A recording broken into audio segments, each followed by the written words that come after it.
Hello and welcome to this Photoshop tutorial on combining images in a creative way.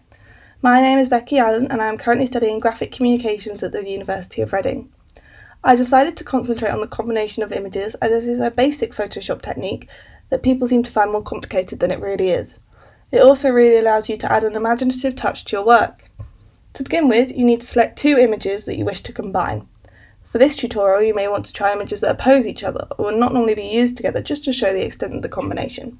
As you can see here, I will be using an image of a coffee cup and a woman emerging from water just to show you the extent of creativity that this technique can allow you to do. First things first, we need to open the background image. For this, you navigate File, Open, or Command O, and select your background image, which for me is the coffee cup, and then you press Open. Make sure your image is up to the standard you desire and you're comfortable with it, which I am. And now that the background is ready, we need to add our other image of the woman. So we need to navigate File, and instead of Open, you go all the way down to Place Embedded. Now choose your woman, or whatever photo you're using, and press Place.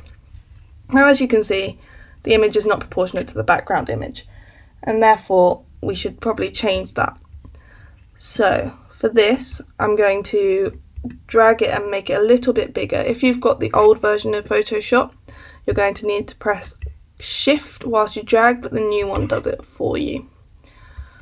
As you can see, it's quite difficult to position it, so if you reduce the opacity down, you can see the image behind it. So I'm just going to drag that and make sure that she's in the middle, which I'm kind of happy with that.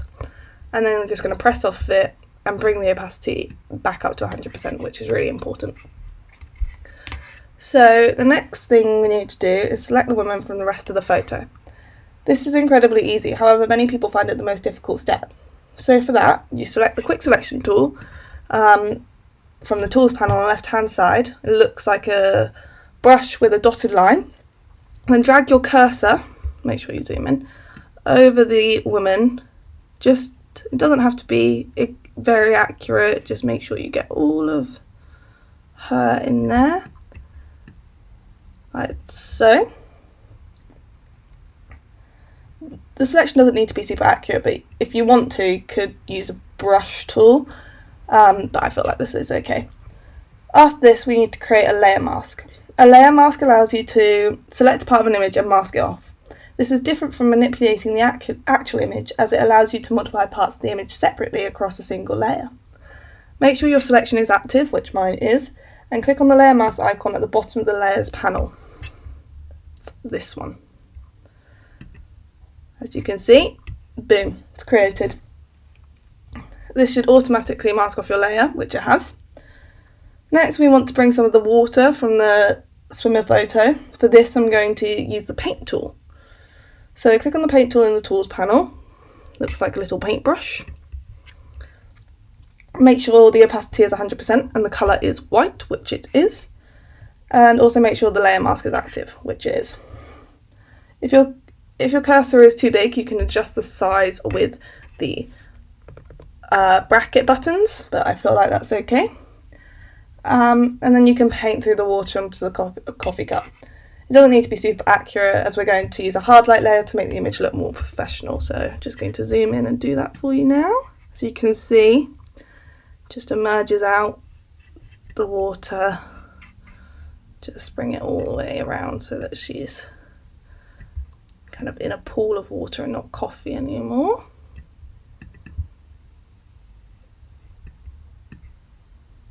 There you go. Right, so I feel like this is probably quite good because then we can hard light the edges. Right, so to make a hard light, we need to duplicate the layer mask. Making sure the correct layer is selected, we need to press Command J, as you can see, new one, Controls J for Windows, and your layer is duplicated. You select the bottom layer and you can change the name.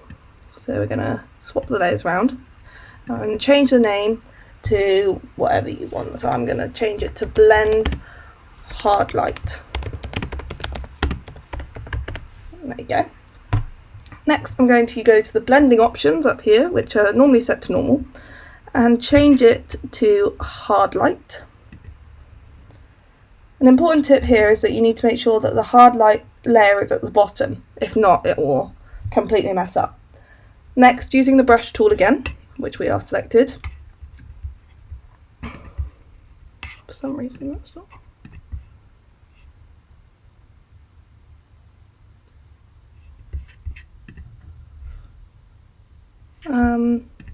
Just there you go. Make sure you're on your layer mask, not on the actual image, otherwise you won't be able to get the brush tool, which is what I just did. Go around the edge of the mug just to make it a little bit darker. As you can see, it just kind of fades it in and out. Oh, just go a little back because I just got too much water then. Oh, there you go. Just fades it out a little bit more, makes it a little bit more like coffee around the edge, as you can see. And there you have it. A blend of two images, which looks professional and creative. I really hope you learned something from this and stay tuned for more videos to come. Thank you for watching.